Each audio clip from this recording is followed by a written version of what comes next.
Je m'appelle Jean-Christophe Piot, je suis journaliste, je suis auteur et je travaille aussi avec beaucoup de musées autour des questions de médiation culturelle au sens large et en particulier autour du son, de la reprise, de tout ce qui tourne autour des médias sonores que peuvent utiliser les musées.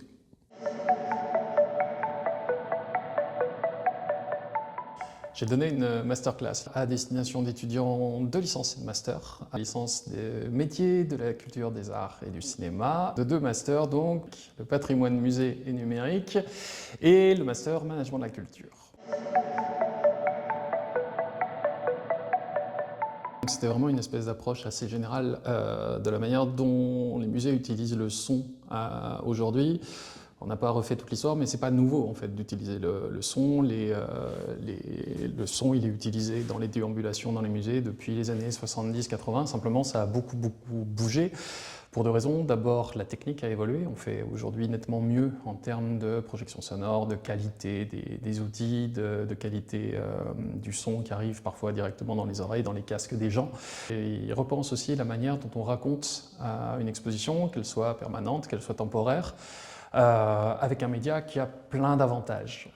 Le son, ça apporte une chaleur que n'ont pas d'autres médias plus classiques, plus traditionnels, plus écrits. L'audio permet une intimité dans le rapport aux œuvres que ne permettent pas forcément d'autres types de médiation. Vous qu'on parle littéralement dans le creux de l'oreille et pas seulement à des groupes ou de façon assez anonyme ou désincarnée.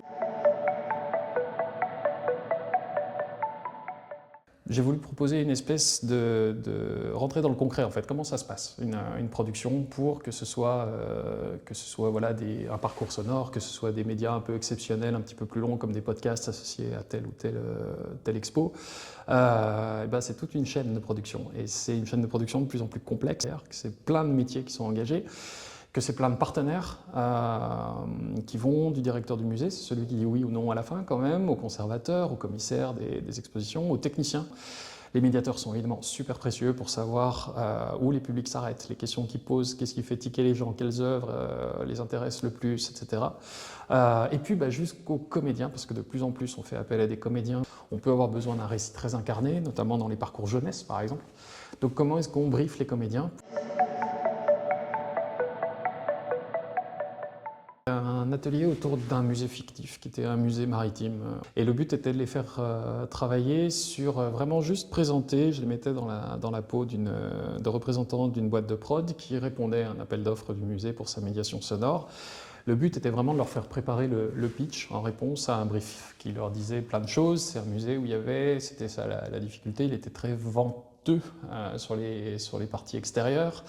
Avec par contre des espaces beaucoup plus contraints à l'intérieur parce qu'on suivait des remparts. Donc le but était de montrer que quand on a une circulation qui est plus compliquée, qui est plus étroite, il faut des contenus plus courts parce que les gens ne peuvent pas s'arrêter, il y en a d'autres qui poussent derrière, etc.